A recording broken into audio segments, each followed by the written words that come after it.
We're going to be in Isaiah 58. So if you have a Bible or something you're reading your Bible on, you can go there. Isaiah 58, and if you'd stand with me, we're going to read together in the Word of God. Isaiah chapter 58. And this is a little bit of a long passage, so hang in there with me. Verse 1 says this: "Cry aloud and do not hold back. Lift up your voice like a trumpet. Declare to my people their transgressions, to the house of Jacob their sins. They seek me daily and delight to know my ways, as if they were a nation that did righteousness and did not forsake the judgment of their God. They ask me for righteous judgments. They delight to draw near to God. Why have we fasted, and you see it not? Why have we humbled ourselves, and you take no knowledge of it? Behold, in the day of your fast, you seek your own pleasure, and you oppress all of your workers. Behold, you fast only to quarrel and to fight and to hit with a wicked fist. Fasting like yours this day will not make your voice to be heard on high. Is such the fast that I choose, a day for a person to humble himself? Is it to bow down his head like a reed and to spread sackcloth and ashes under him? Will you call this a fast, a day acceptable to the Lord?" Verse 6, "Is this not the fast that I choose, to loose the bonds of wickedness, to undo the straps of the yoke, to let the oppressed go free, to break every yoke, to share your bread with the hungry, to bring the homeless poor into your house, when you see the naked, to cover them, and not to hide yourself from your own flesh? Then your light will break forth like the dawn. Your healing shall spring up speedily. Your righteousness shall go before you, and the glory of the Lord will be your rear guard. Then you will call, and the Lord will answer, and you will cry, and he will say, 'Here I am.'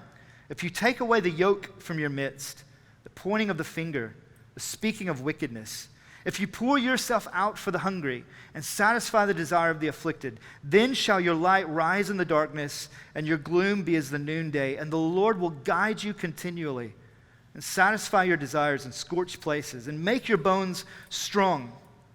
And you shall be like a watered garden, like a spring of water whose waters do not fail." And I love verse 12. "And your ancient ruins will be rebuilt.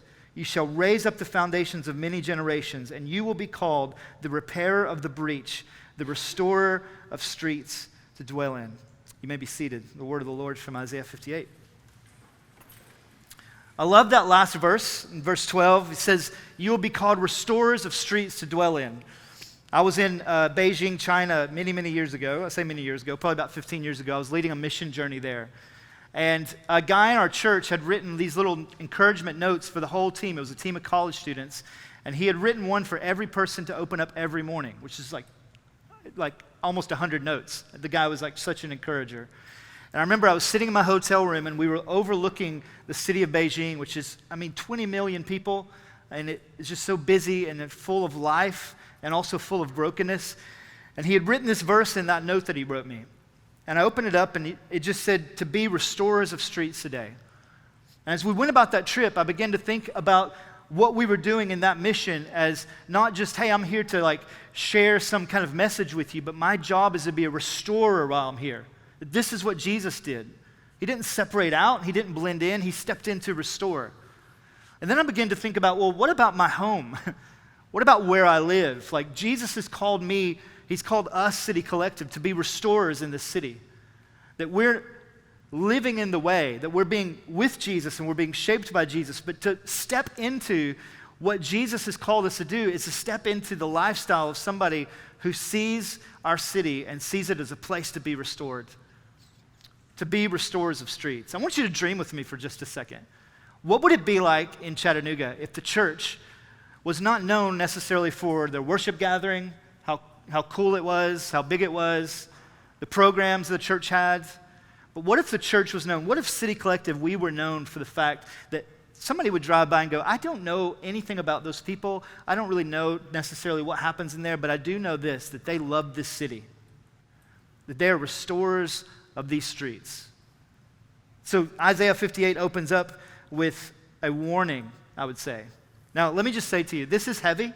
I know that this morning it's going to be heavy. It's been heavy on me all week. But it's a good heavy. It's painful in all the right ways that we need it to be. Isaiah 58 opens up, and God brings a warning to his people. It's really an indictment. And they're kind of clueless to this indictment until God makes it aware to them. He says, cry aloud, do not hold back. Lift up your voice like a trumpet and declare to my people their transgressions, to the house of Jacob their sins. And then they say, he says, you seek me daily, you delight to know my ways, as if we were a nation that did righteousness and did not forsake the judgment of their God. And then in verse 3, they question, okay, God, where have we missed this? Why have we fasted and you've seen it not? Why have we humbled ourselves and you take no knowledge of it? Behold, in the day of your fast, you seek your own pleasure, you oppress your workers. Behold, you fast only to quarrel and to fight and to hit with a wicked fist. Fasting like this on your day will not make your voice to be heard on high. So basically what God is saying is this, is that in the midst of this, he says, there's a devout group of people. And what you have to see in the first part of Isaiah 58 is that these people are insanely devout to God. If this were modern day, it would be you go to church every week. You're in a community group every week. If there's something happening at the church, you're there. That would be the equivalent of what's happening here. They're fasting. I mean, how many of us fast? Let's just be honest. How often do we fast? And these people are so religiously devout that they are actually fasting. And then they ask the question, why do you hear us not? And God answers the question. Because somewhere along the way, your devout religious busyness has become disconnected from the poor and the broken and the marginalized. Essentially what God is saying is if you think you have a relationship with me, but you don't have a relationship with the poor and the broken and the vulnerable, then you actually don't have a full relationship with me. And that's really hard to hear for a moment. Because this week I sat in this and I thought, how much of this embodies me?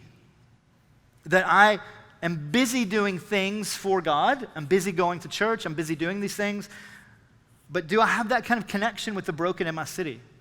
Am I even seeking that type of connection with the broken in my city? Because what God is saying here in the first part of Isaiah 58 is that he identifies with the people on the bottom of the ladder. There's no other religion, there's no other culture that identified with the poor and the oppressed more than the followers of Jesus.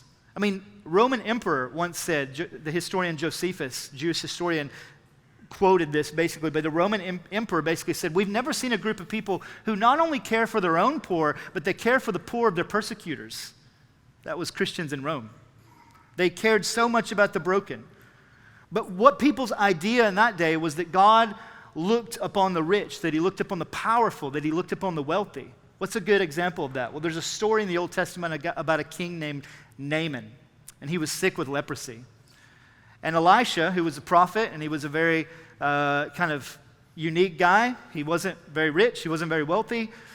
He basically gets called by God to go over and heal Naaman. And he says to Naaman, if you want to be healed, here's what you need to do. Jump in this water. And Naaman comes with all of this money, essentially all these goods. He wants to pay Elisha off for his healing. And the moment when he said, I don't need any of that, I just need you to jump in the water, he gets angry. Why does he get angry? Because he can't buy God off. Because God is saying, I don't identify with that. I identify with the poor, the broken, the lowly. That's why the Sermon on the Mount starts with, blessed are the poor in spirit. You can't even come into the kingdom unless you're poor in spirit. He identifies with the broken. And what he says to his people in a loving, kind, but yet firm indictment, in your religious busyness, you have forgotten the people that I care most about, and that is the people in the bottom, the widow, the orphan, the refugee, the single mom, the one who is reeked and racked with depression or anxiety and doesn't even think they can go outside because of it. You've forgotten these people, he says to them. And so then he calls them to something else, because that's a heavy indictment. And I realized this morning in City Collective that that's a heavy indictment. But he calls them into this. And this is the loving kindness of God, that anytime he brings an indictment on us, he always invites us into something new. He invites us into a different way. And that's what he's saying to his people. I want you to come into this different way. Verse 6. Is not the fast that I choose to loose the bonds of wickedness, to undo the straps of the yoke, to let the oppressed go free, and to break every yoke. So what does this look like? The full nature of what I would say Isaiah 58 is all about doing justice and living into the way of Jesus and being a follower of the way is really, I believe, to do justice. Because Jesus came as a good king. And what does a good king do? A good king administers justice rightly. And his followers, those who are going to be restorers of streets, are concerned about the people who are most vulnerable. And so he starts off by saying this. He says, part of this fast, this doing justice well, is to just essentially lift the burden of bondage from people. Listen to the phrasing here. Loose the bonds of wickedness, undo the bands of the yoke, let the oppressed go free. The point here is that we are to live to free people, not to put more bondage and yoke on them, but to begin to step into people's lives and go, hey, let me help lift that off of you for a moment, because there's a good God and his yoke is easy and his burden is light. And that's my story. My story is that I used to have this burden on me, but Jesus has lifted it. Let me show you what that looks like. That's what he's calling us to lift the burden of bondage from people. So that's part of the fast. He keeps going and he says this, is it not to share your bread with the hungry? So he says literally feed the hungry. He says verse 7 part B, second part of that, he says house the homeless. Bring the homeless poor into your house. Now this is getting really uncomfortable at this point, right? Because we live in America, and I've been in a lot of different cultures, and I would say of all the cultures I've ever been in, we are the most privatized. And what do I mean by that? We want our houses bigger and our walls higher. And that's not a pun. It is just a reality.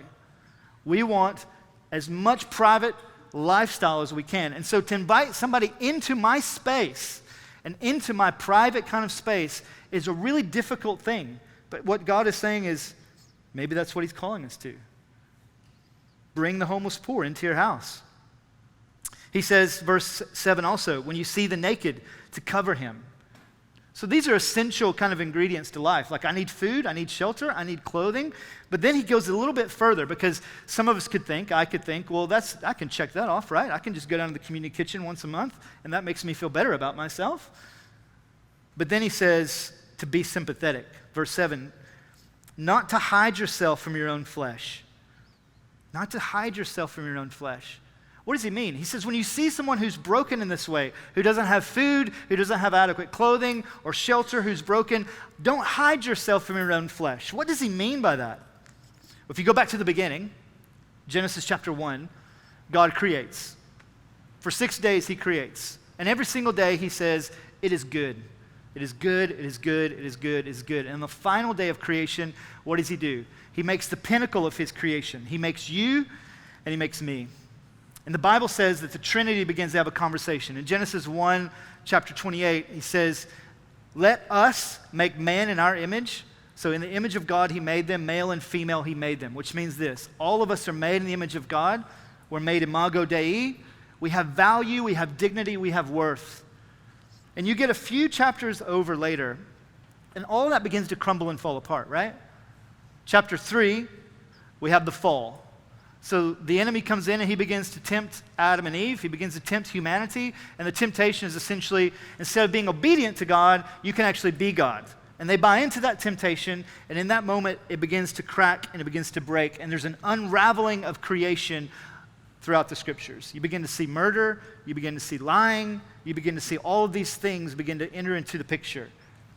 And that's what Jesus steps into, that brokenness. It's like if I had a standing mirror and I took a rock and I just chucked it at the mirror, like one of those really cheap ones you can get at Walmart, you know? And I just chucked it at the mirror, and it didn't break the whole mirror, like it didn't all shatter and fall on the floor, but it just cracked it enough so that it no longer functioned as it should function anymore. Because you and I were made in the image of God. You were made to reflect God. You were made to be a bearer of his goodness, of his glory. Everybody else you see that you work with, that's on the street, the homeless guy that we pass in downtown Chattanooga, he's an image bearer of God. And what's he saying here?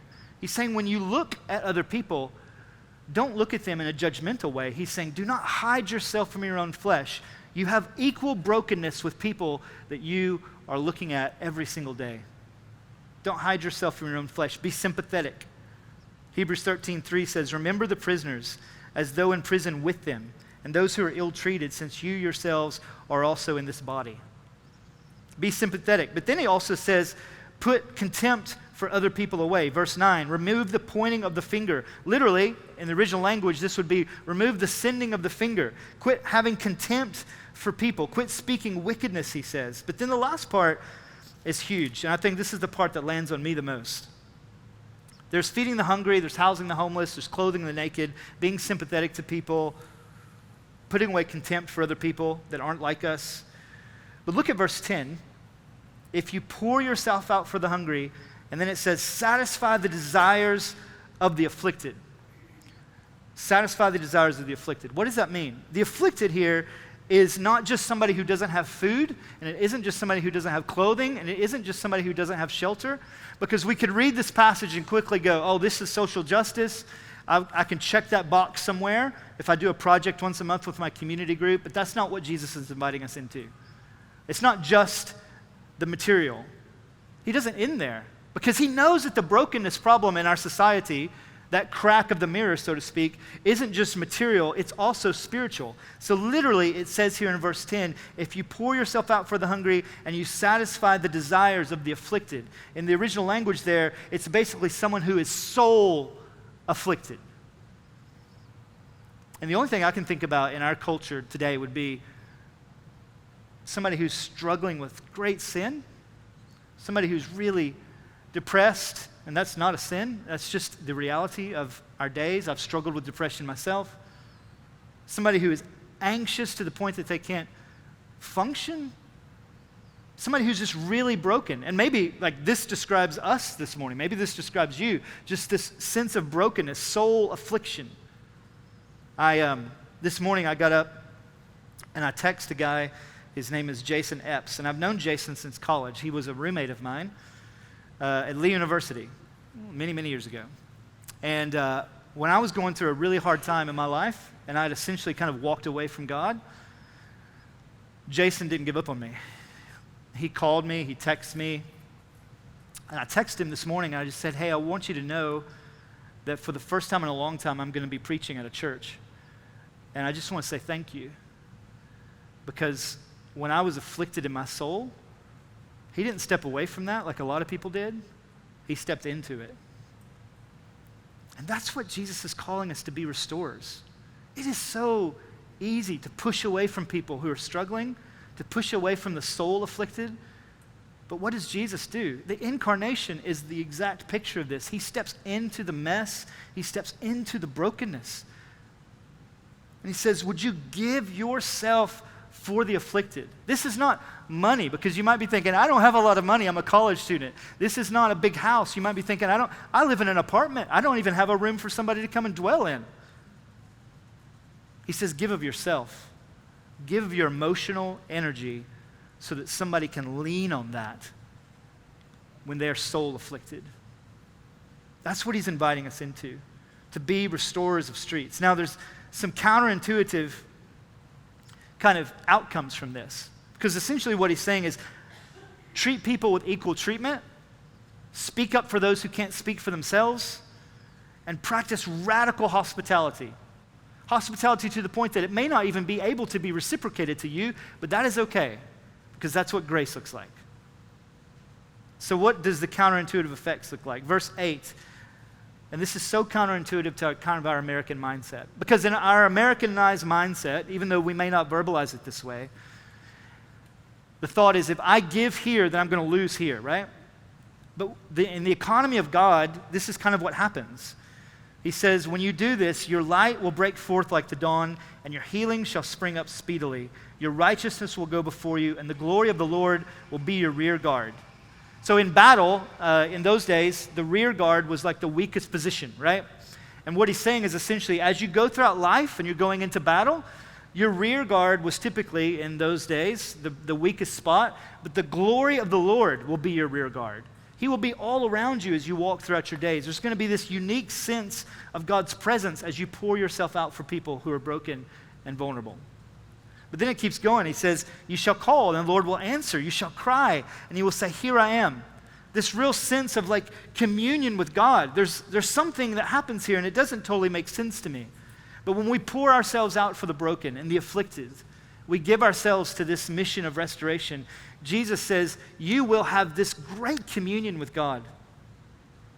If you pour yourself out for the hungry and satisfy the desire of the afflicted, then your light will rise in the darkness and your gloom will be as the noonday. He's literally saying in verse 10 that if you pour yourself out for those who are soul afflicted, your gloom will rise. Any area of like darkness in your life, it begins to rise up out of you as you pour yourself out for somebody else. What is the doctor's kind of prescription for your own kind of gloom? It is to pour yourself into somebody else.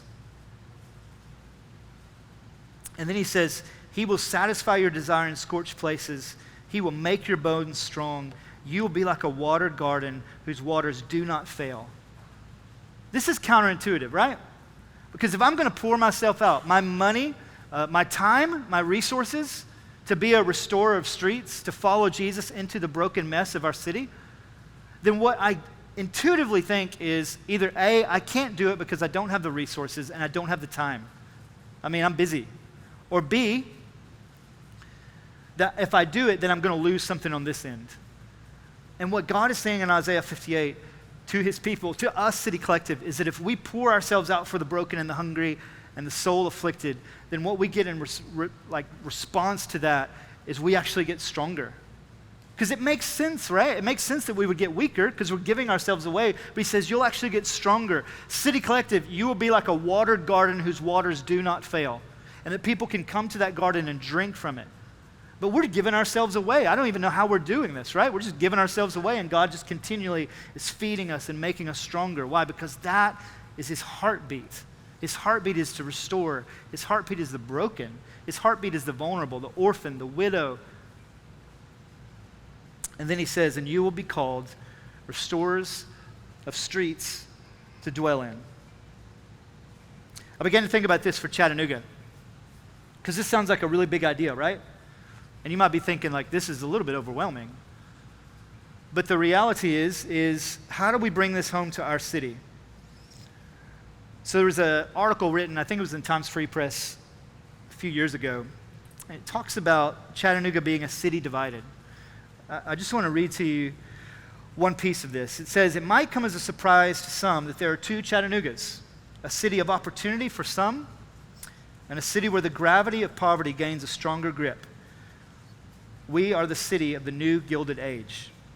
And then about the same time, the New York Times came out with an article that actually highlighted a single mom in Chattanooga getting off work at 6 in the morning and going to the Metropolitan Ministries to help get her electrical bill paid.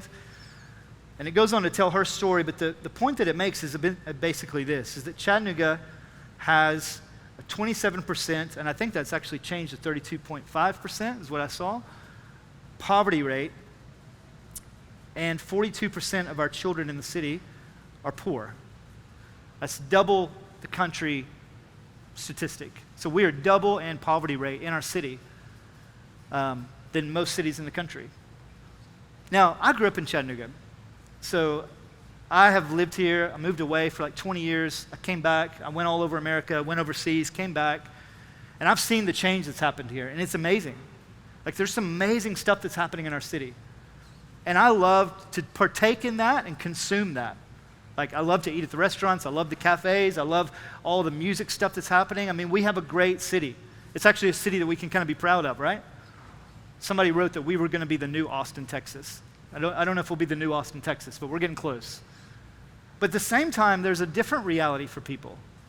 And it's a reality where poverty is beginning to take even a stronger grip. Now, at the same time, we've got this kind of divided city. We've got a new sparkling downtown with all the stuff that we love to do and can partake in, right? And we feel really great about. And then we have like really broken, like a lot of brokenness in our city. And then George Barna, who's kind of like a Christian statistician, he releases a lot of things about culture and church. A few years ago, he came out and said that Chattanooga is the most Bible-minded city in America. And his kind of criteria for that is asking people questions about how often they read the Bible, do they do things that the Bible talks about, and then how often they go to church, as well as how many ministries and kind of conferences and stuff happen in a city. So we were number one. Chattanooga is the most Bible-minded city in America. And then I began to think about that, and it's like, where is that kind of disconnect? That we're the most Bible-minded city in America, and yet there's this other side of Chattanooga where there's people that are gripped by poverty. And the question is, I ask myself, is where is the church stepping into that gap? Because that's what I believe, City Collective, he's calling us to step into that gap. Not just to be consumers of our city. It would be so easy to wake up every day and just consume what is amazing about our city, and it is amazing. But to step into the gap and go, I'm not just going to consume today, I want to be a restorer of these streets. And that takes some intentionality. And probably what you're thinking right now is either A lot of guilt. This probably lands on you one of two ways. Probably lands on you if you're like a guilt-ridden person of like, man, I've got to go do something right now. I'm going to leave here and find the first homeless person I see, and we're going to Champies. And I would say to that, no. I mean, you can take them to Champions, that's great, but that's not the point. Do not let this fall on you in guilt. It lands on some of us in another way. Some of us just carry a lot of guilt and shame anyway. It's just kind of like our narrative that we live in. So then you hear something and it's like, maybe you grew up in a really religious culture, which is like always telling you to do stuff. So you're already hearing this as like one more thing to do. But then there's others of you who are like type A personalities, you're Enneagram 3. You're like, I want to go do something. And finally we're talking about doing something. And you're like, yes, let's go do this. And I would say, no. Because your motivation can't be guilt and duty. And it also can't be self-righteousness. I think there's a better motivation. See, when I look at Isaiah 58, I see brokenness and I see poverty, and I look at our city and I see that too, and I ask the question, where does my faith interact with that? But the motivation for this can't be, I feel bad, so I'm going to go do something, because guilt is a horrible motivation. Do you know how long that motivation will last you? About a week. What's a better motivation than guilt and duty? Grace and beauty. I'll tell you what I mean by that. When I look at Isaiah 58, I don't just see other people, I see myself. I see Matt without Christ, without grace, broken. I see homeless, unclothed, hungry, soul-afflicted Matt. That before Jesus stepped into the picture, that's who I was. This is a picture of the good news. It is a picture of what God has done for us, that He has brought us in with radical hospitality, and He has clothed us, and He has given us a home and a name and a family. And so my motivation for wanting to go and to be a restorer of streets is not duty or guilt, and it's not self-righteous empowerment, but it is literally grace and beauty that motivates me. And we really believe at City Collective that when the disposition of our heart is changed by being with God, being with Jesus, being shaped by community, then we'll wake up every single day and go, because of that grace and that beauty, I want to go and do the things that Jesus did. That has to be the motivator for us. So what do we do with that? I'm going to give you 2 handles, and then we're going to be done, to be restorers of streets. Because I realize this can be really overwhelming. And God is not asking you to do everything. He's just asking you to do something. And usually that something is the thing that's right in front of you. So the first handle, I would say, the first kind of like action step as you leave today, isn't even really an action. It's just a waiting. I would say ask God in prayer every single day this week, God, who have you put around me that is broken, that is marginalized? Maybe they're not physically poor, but maybe they're soul afflicted. Who are these people? Who have you put around me? And how can I love them the way that you want me to love them? Is that physically buying them something? Is that just sitting with them? Because so much of this is not about providing goods as it is about having relationship. It's not just buying the guy who doesn't have food. It's saying, will you come and sit at my table and eat with me? That's a different story. That you're welcome at my table and you can eat with me. So just ask God this week, who is it that's around me that's broken that you want me to step into their story and be a restorer? And then secondly, I would say the book of Luke talks about Jesus a lot, obviously, and it says that Jesus came to seek and save that which was lost. And then a few chapters later, it says Jesus came eating and drinking. What do we constantly see Jesus doing? Eating and drinking with people who are far from God. And so the thing I'm challenging myself to in the next few months is just eating and drinking with people who are far from God, who are broken, who don't look like me, come from my socioeconomic background, who aren't white, that I'm just going to be with people who are different than me and people who are probably broken. And so the reality is that Jesus is inviting us to be restorers of our streets. And the question is, will we step into that reality? It's really easy to stop at being shaped by Jesus. But grace and beauty motivates us to step into the really broken places, the really hard places. And this is not easy. I mean, when we think about living this kind of life, we may think about what's on the other side of it. And what's on the other side of it is not always applaud or reciprocal kind of gratitude. Meaning this, you can pour yourself out for somebody, and they may turn around and slam the door in your face and go another way. I saw this so much when I was at the Glasgow City Mission. Guys that worked there would pour themselves out for a homeless guy, try to get him a job and try to get him a place to stay and love him and show him Jesus, and in the end, they would just walk away from all of it. But we don't do it. We don't do it because of the response from the person. We just simply do it because Jesus has invited us to be restorers. We do it to be obedient to what he's called us to. And I pray, City Collective, for us, that this would be our story, that we would be a place where every week there's people coming in here and going, I'm really broken, and I don't even know what the next step is, but I'm here. I'm here. And I'm here because somebody stepped into my life and decided that it was much better to get into the mess than to try to run from it. Let's pray together. Jesus, we thank you that you are a restorer. And that's so many of our stories in this room tonight, this morning, that you've restored us, that you've stepped into our mess and our brokenness, and you have taken us out of that, and you've begun a process of shaping and restoring. And now because of that, you call us to do the same to other people. People who aren't like us, who don't look like us, who don't live the same lifestyle as us, people who are far from you, God, people who have little, and people who are soul afflicted. You invite us into that journey. And God, I pray in this moment right now that you would eradicate any guilt or any sense of duty, and that you would replace that with grace and beauty as a motivator to live as a restorer of our streets. We love you, Jesus. Help us to love you more. Amen. So we're going to take communion now.